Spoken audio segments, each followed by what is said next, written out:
स्वागत आहे। आज आपल्यासोबत पाटस कुरकुम पंचायत समिती गणाचे उमेदवार अविनाश मोहिते हे आपल्याकडे उपस्थित आहेत। आपण आज त्यांच्याकडून त्यांच्याविषयी अधिक जाणून घेणार आहोत। नमस्कार, BBC न्यूज मराठीमध्ये आपलं स्वागत आहे। सर्वांना सप्रेम जय जिजाऊ। BBC न्यूज मराठीच्या सर्व सबस्क्रायबांचं मनापासून या ठिकाणी सहर्ष असं स्वागत करतो। आपण तुम्हाला स्वतःविषयी पहिल्या सुरुवातीला माहिती विचारतो, आपण काय सांगा? मी अविनाश मोहिते संभाजी ब्रिगेडच्या माध्यमातून पाटस कुरकुम पंचायत समिती गणातून उमेदवारी लढवत आहे। आपला अधिकृत असं चिन्ह आहे शिलाई मशीन। मी गेल्या अनेक वर्षापासून सामाजिक, राजकीय आणि संभाजी ब्रिगेडच्या माध्यमातून चळवळीत काम करत आहे। पाटसमध्ये ग्रामपंचायत मध्ये पण मी 2 टर्म ग्रामपंचायत निवडून आणलेली आहे। मागल्या वेळेस मी आमदारकीच्या संभाजी ब्रिगेडच्या तिकीटावर दौंड तालुक्यातून आमदारकीची निवडणूक सुद्धा लढवलेली आहे। अनेक लोकांना न्याय देण्यासाठी, म्हणजे सामाजिक जो शेवटचा घटक आहे, म्हणजे जो गरीब आहे, वंचित आहे, दलित आहे, शोषित आहे, पीडित आहे, शेतकरी आहे, महिला आहे, मुसलमान आहे, त्या सर्वांसाठी रस्त्यावरती उतरून अनेक आंदोलनं केलेली आहेत।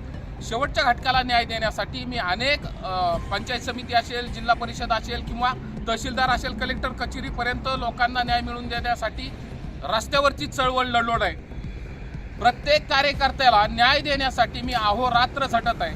म्हणून आज जो मी दौंड तालुक्यातून पंचायत समितीच्या म्हणजे पाटस कुरकुम गणातून जी उमेदवारी ठेवलेली आहे, ती उमेदवारीच माझी त्याच्यासाठी आहे की शेवटच्या घटकाला, म्हणजे जो फार वंचित आहे, ज्याच्यापर्यंत कुठलीही योजना पोहोचत नाही, त्याच्यासाठी योजना पोहोचवण्यासाठी मी ही उमेदवारी घेतलेली आहे।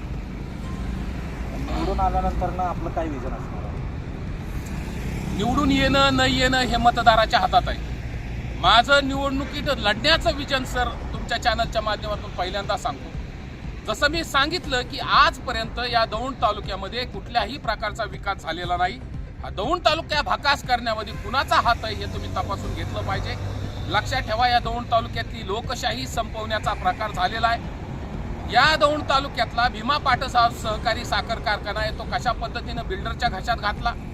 या दौंड तालुक्यातली MIDC केमिकल युक्त कुणी आणली, कशासाठी आणली, त्याचे परिणाम काय झालेले आहेत, हे परिणाम आपण रस्त्यावरती कुणालाही विचारलं सामान्य कार्यकर्त्याला तर तुम्हाला सांगेल याचा फायदा नाही तर याचा तोटा झालेला आहे। अख्ख्या बँका बुडवल्यात, दूध डेऱ्या बुडवल्यात, कुणाच्या वरद हस्ताने बुडवलेल्या आहेत। आपण जे विजन सर तुम्ही जो प्रश्न विचारला, आपण जे विजन घेऊन येतोय ते विजन असं आहे, दौंड तालुक्यामधले ज्या मूलभूत अधिकार आहेत, म्हणजे जे आतापर्यंत म्हणजे आपण जे म्हणतो की अन्न, वस्त्र, निवारा ह्या ज्या गोष्टी आहेत, त्याच गोष्टी सामान्य लोकांपर्यंत पोहोचलेल्या नाहीत। मागल त्याला घर ही पंतप्रधान आवास योजनेची योजना आहे, किती लोकांना पाहिजे मागल त्याला घर मिळालेलं आहे। इंदिरा आवास योजना आहे, किती लोकांना लागू झालेली आहे। संजय गांधी आधार योजना आहे, किती लोकांना लागू झालेली आहे। किती लोकांना हॉस्पिटलची बिलं आजपर्यंत माफ झालेली आहेत। ज्या आमदाराला तुम्ही आरोग्य दूत म्हणून या ठिकाणी संबोधता, त्या आमदारांनी या दौंड तालुक्यातील वृद्ध लोकांसाठी किती हॉस्पिटल बांधलेले, हा प्रश्न आहे माझा आपल्या चॅनलच्या माध्यमातून।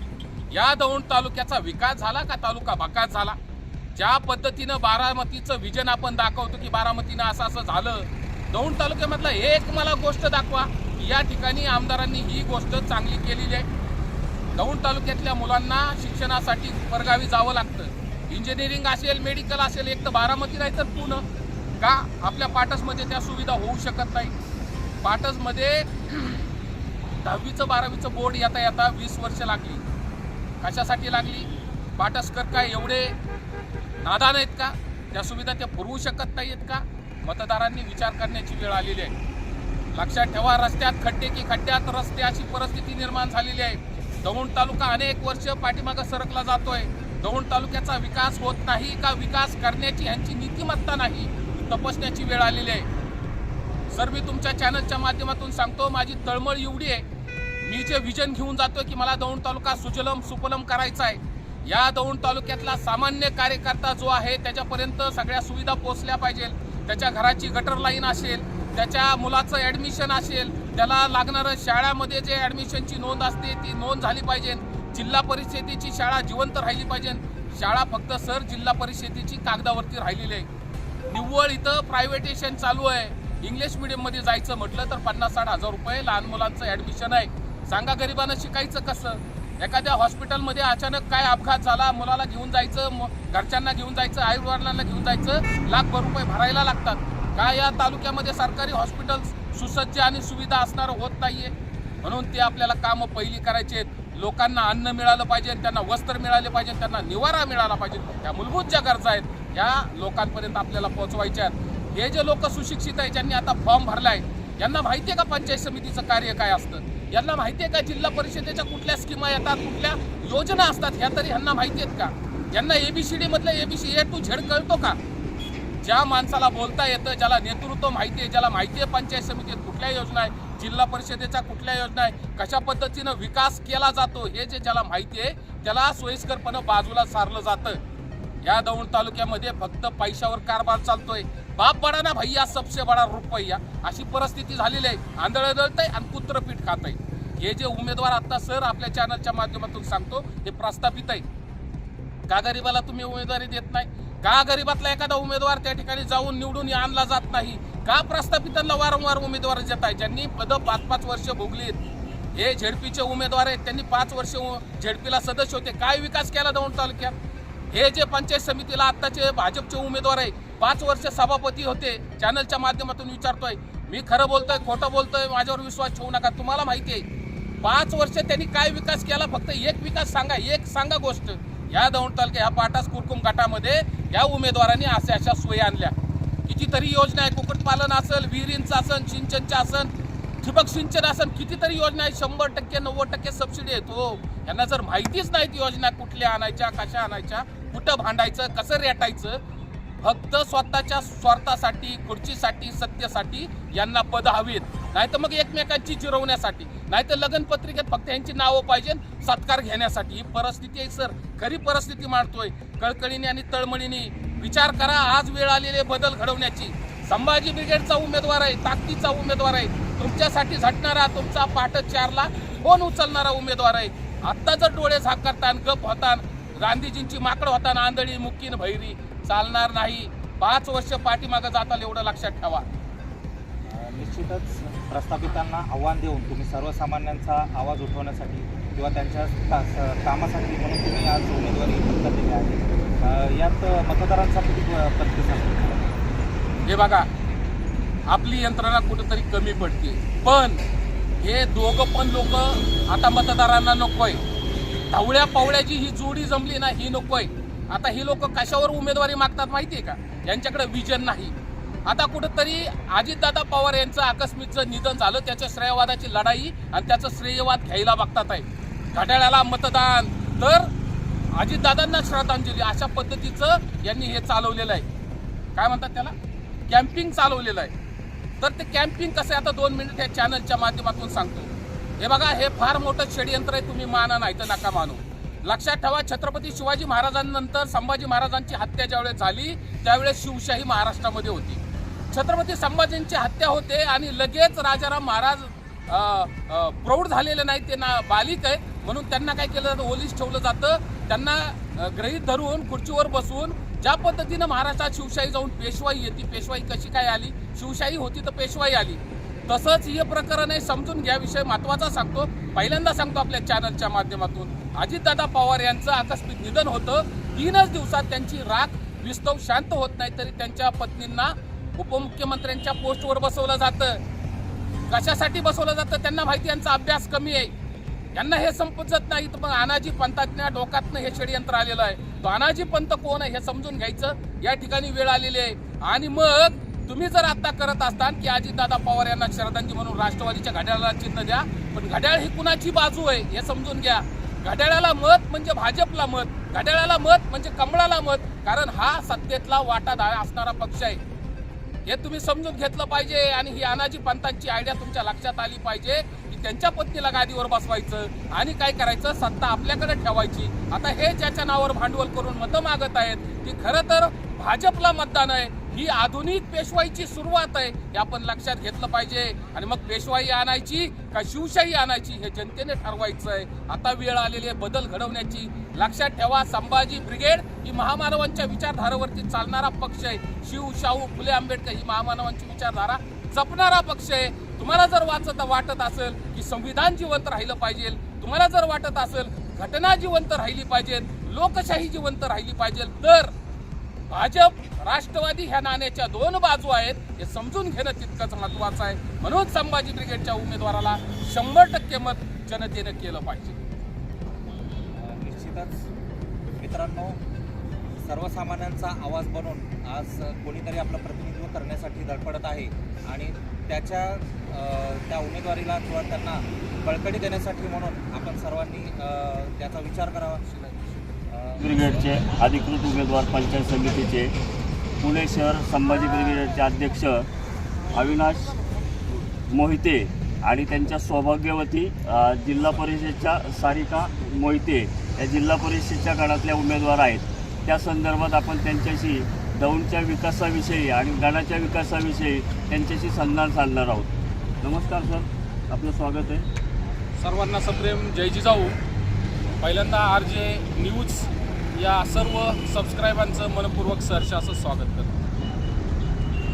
मी अविनाश मोहिते संभाजी ब्रिगेडच्या माध्यमातून पाटस कुरकुम गणातून उमेदवारी लढवत आहे आणि माझी मिसेस जी आहे ती जेडपीच्या जिल्हा परिषद गटातून म्हणजे पाटस कुरकुम गटातून जिल्हा परिषदेची संभाजी ब्रिगेडची अधिकृत उमेदवार आहे आणि आमची निशाणी आहे शिलाई मशीन. सर, आपल्या चॅनलच्या माध्यमातून या ठिकाणी दौंड तालुक्याच्या विकासाबद्दल थोडक्यात या ठिकाणी म्हणणं मांडणार. हे भाषण नाही, आपण लक्षात ठेवा. दौंड तालुक्याचा विकास कशा पद्धतीनं झाला, दौंड तालुका विकास कशा पद्धतीने झाला हे सविस्तर मांडणी या चॅनलच्या माध्यमातून करणार आहे. विनंती एकच आहे की व्हिडिओ शेवटपर्यंत पाहायला पाहिजे. मित्रहो, दौंड तालुका 15 वर्षापासून दौंड तालुक्याचे भाग्यविधाते भारतीय जनता पार्टीचे आमदार राहुलदादा कुल यांच्या नेतृत्वाखाली आहे. खऱ्या अर्थानं या दौंड तालुक्याचा चेहरा मोहरा बदलायला पाहिजे होता, परंतु या दौंड तालुक्याचा विकास कुठल्याही पद्धतीनं झालेला दिसून येत नाही. त्याची कारणे मीमांसा केली असता पहिल्यांदा आपल्या असं लक्षात येत आहे की दौंड तालुक्यामध्ये खऱ्या अर्थानं ज्या सुविधा यायला पाहिजे होत्या म्हणजे त्या आरोग्याच्या असतील, शिक्षणाच्या असतील, शेतीविषयक काही बाजारपेठेच्या असतील किंवा इथले जे दौंड तालुक्यातले शोषित, पीडित, वंचित, दलित आहेत, जे मुस्लिम आहेत, ज्या महिला आहेत, त्यांच्यासाठी काही सुविधा या दौंड तालुक्यामध्ये यायला पाहिजे होत्या, पण त्या सुविधा फक्त आणि फक्त कागदावरती राहिलेल्या आहेत. ज्या आमदारांना आपण आरोग्य दूत म्हणून ओळखतो त्या आमदारांना आपल्या चॅनलच्या माध्यमातून विनंतीवाजा इशारा आहे की जर तुम्ही या दौंड तालुक्याचा विकास केलेला असेल तर एक इथं कुठलं तरी सुविधा सांगा की जी तुम्ही केलेली आहे. आजही दौंड तालुक्यामध्ये आपण प्रत्येक गावात जर फिरलो तर आजही वाड्या वस्त्यावरती गल्ली बोळामधले रस्ते सुधारलेले नाहीत, खड्डेमय रस्ते आहेत. अनेक लोकांचा जीव त्या खड्ड्यामध्ये गेलेला आहे. पावसाळ्यामध्ये रस्त्यावरती पाणी तुंबतंय, ओढ्याला महापूर येतोय, अनेक लोक बेघर होतात आहे. असा ह्या दौंड तालुक्याचा विकास आहे. या दौंड तालुक्यामध्ये मुलांना खेळण्यासाठी कुठलंही क्रीडांगण उपलब्ध नाहीये. कितीतरी मुलं आज MPC UPCचा अभ्यास करतात, त्या मुलांसाठी कुठलंही सुविधापूर्वक ग्रंथालय या दौंड तालुक्यामध्ये नाहीये. या दौंड तालुक्यातला सहकार याच आमदारांनी बुडवलेला आहे. नव्हे, सहकार कुणाच्या तरी बिल्डरच्या घशात घातलेला आहे. कशासाठी? आणि लोकांच्या शेतकऱ्याच्या डोक्यावरती कर्ज, आज कर्जाचा डोंगर उभा झालेला आहे. याच दौंड तालुक्यामध्ये जो हा तुम्ही टोल नाका पाहताय, हा जो टोल नाका आहे ना, या दौंड तालुक्यातल्या या टोलमुळं स्थानिकांच्या डोळ्यात अश्रू उभे राहिलेले आहेत. कुठल्या गावांना इथं टोल मुक्त इथं मिळतंय, टोलची सुविधा मुक्तमध्ये मिळते. या सोलापूर हायवेने जी खालची गावं आहेत, कुरकुम असेल, मळद असेल, खडकी असेल, रावणगाव असेल किंवा नंदादेवी असेल, इथपर्यंत लोकांना टोल वसूल केला जातो. तासन तास इथं ताटकळत उभं राहावं लागतं. पाटसमधल्या भूमिपुत्रांना सुद्धा अडवलं जातं. मग हे कोण करतंय, कुणाचा वरद असतंय, हे सुद्धा तपासून घेतलं पाहिजे. माझा असा सरळ आरोप आहे या चॅनलच्या माध्यमातून, इथं कुणाचा तरी वाटा आहे 10%चा, 5%चा, 20%चा, आणि हा वाटा दर महिन्याला यांना पोच होतोय. म्हणून या दौंड तालुक्यातला विकास अडवला जातोय, नडवला जातोय. इथला सामान्य कार्यकर्ता आज मोठा कुटीला आलेला आहे. मग तो शोषित आहे, पीडित आहे, दलित आहे, वंचित आहे, त्याला सुद्धा सुविधा मिळत नाही. कारण एक सुशिक्षित कार्यकर्ता, सुशिक्षित उमेदवार निवडून दिला जात नाही. घराणेशाही चालू झालेली आहे. त्यांचा बाप आमदार आहे, त्याचा पोरगा पंचायत समितीला आहे, लगेच जिल्हा परिषदेला आहे, तोच लगेच ग्रामपंचायतला सदस्य आहे. का? कुणाचा मुजोरपणा आहे, कुणी आणली ही हुकुमशाही हे पाहणं गरजेचं आहे. मला माहिती आहे आता फुटबाव गटातून कुणाचा मुलगा उभा आहे, नाव कुणाचं घेणार नाही. तुम्ही जर अशा पद्धतीनं तुमच्याच मुलांना जर उमेदवारी देणार असता, मग सामान्य कार्यकर्त्यांनी काय करायचं? कुणापुढं हात मागायचं, कुणापुढं भीक मागायची, आम्हाला उमेदवारी द्या म्हणून. ह्या स्थानिक स्वराज्य संस्थेच्या ज्या निवडणुका लागलेल्या आहेत, त्या निवडणुका कार्यकर्त्यांच्या जीवावरती लढल्या जातात. कार्यकर्ता काय फक्त सतरंजा उचलायला, चटया उचलायला ठेवलेला आहे का? झेंडा मिरवायला ठेवलेला आहे का? बिलकुल नाही. आज गरज आहे आपला झेंडा आणि आपला दांडा हातात घेण्याची. तरी सुद्धा सामान्य कार्यकर्ता वेटीस धरला जातो. आज आमच्या सोबत कार्यकर्ते फिरत नाहीत, कारण त्यांना भीती आहे. कोणतरी दमदाटी करतंय, कुणाचा तरी वर्ण फोन येतोय, कोणतरी शटिंग लावतंय. हे असला कारभार चालू आहे. प्रशासन डोळे झाक करतंय. संविधान फक्त कागदावर आहे, घटना फक्त कागदावर आहे. जो निवडणूक आयोग आहे तो ह्यांच्या ताटाखालचं मांजर झालेला आहे. अशा पद्धतीचं घाणेरडं राजकारण या दौंड तालुक्यात चालू आहे. पाठीमागल्या काळात आमदारकीला मी उमेदवार होतो, मला माहिती आहे. घरात जाऊन राजरोसपणे पैशाचं वाटप केलं जात होतं. 2-2 हजार मताला पैसे वाटत होते का नव्हते? प्रश्न या माध्यमातून उत्तर दिलं पाहिजे. सत्ताधाऱ्यांना उत्तर दिलं पाहिजे. 2-2 हजार रुपये वाटत होते का नव्हते? ज्या डॉक्टर बाबासाहेब आंबेडकरांनी तुम्हाला मताचा मूलभूत अधिकार दिलेला आहे, ते मत विकण्यासाठी नाही, तो मताचा पवित्र अधिकार आहे, तो बजावण्यासाठी दिलेला आहे. ते मत तुम्ही 2,000 रुपयात विकताय. 2,000 रुपयाचा जर आपण 5 वर्षाचा विचार केला तर 10 रुपये सुद्धा रोजचे होत नाहीत. मग हे 10 रुपये घेऊन तुमचं रोजंदारी किंवा पोट भागतंय का? बाबासाहेबांचा विचार जो तुम्ही डोक्यात घ्यायला पाहिजे होता, तो डोक्यात घेतला नाही, डोक्यावर घेतलेला आहे. बाबासाहेबांची आठवण, महापुरुषांची आठवण फक्त जयंतीलाच होते. हा लक्षात घेण्याचा विषय आहे. दादा हो, या चॅनलच्या माध्यमातून सांगतोय, कुणाचंही खा मटण, पण दाबा संभाजी ब्रिगेडचं शिलाई मशीनचं बटन. आता वेळ आलेली आहे बदल घडवण्याची. आता वेळ आलेली आहे विकासाच्या मुद्द्यावर बोलण्याची. जे व्हिजन तुम्ही सर आता विचारलं, त्या दौंड तालुक्याचं व्हिजन पाहिजे. तळागाळातला, खेडेगावातला, शेवटच्या घटकापर्यंत न्याय पोहोचला पाहिजे, सुविधा योजना पोहोचली पाहिजे. हे जे उमेदवार आहेत, हे मातबर प्रस्थापित उमेदवार आहे. यांच्याकडे पैसा आहे. बाप बडाना भैया सबसे बडा रुपया. रुपयाला महत्व दिलं जातंय. रुपया वाटला जातोय, तुमच्या तोंडावर मारला जातोय, तुमचं तोंड गप केलं जातंय. मग तुम्ही काय करायचं? 5 वर्ष यांच्या घरचे उंबरे शिजवायचे. तुम्ही काय करायचं? लाईनीत उभं राहायचं. तुम्ही पैसे घेतलेले असतात, तुम्ही यांना लाचार झालेला असता, म्हणून तुमची स्वतःची लाचारी तुम्ही सिद्ध करायची का प्रामाणिकपणे करायचं, एवढं लक्षात ठेवा. संभाजी ब्रिगेडने एक प्रामाणिक उमेदवार दिलाय. तुम्हाला आता बदल घडवण्याची संधी दिलेली, ही नामी संधी आता दवडता कामा नाही. माझा आवाज शेवटच्या घटकापर्यंत पोहोचल का मला माहिती नाही, पण हा चॅनलच्या माध्यमातून हा व्हिडिओ जर तुम्ही तुमच्या मोबाईलमध्ये पाहत असताल तर विनंती आहे तुम्हाला, हा व्हिडिओ शेवटच्या घटकापर्यंत पोहोचला पाहिजे. कळू द्या या दौंड तालुक्यातल्या लोकांना, अरे विकास करून ठेवलाय का तालुका भाकास करून ठेवलाय? कुरकुमची MIDC आहे. काय आहे अवस्था कुरकुमच्या MIDCचं? तिथलं प्रदूषण किती घाणेरडं आहे, म्हणजे कित्येक किलोमीटरवरती तो वाद जातोय. तिकडची जमीन सुपीक का नापीक झालेली आहे, ओसाड झालेली आहे. प्रत्येक विहिरीचं पाणी, बोरचं पाणी दूषित झालेलं आहे. 10 वर्षानं आयुर्मान कमी झालेलं आहे. या गोष्टींचा विचार करणार आहात की नाही?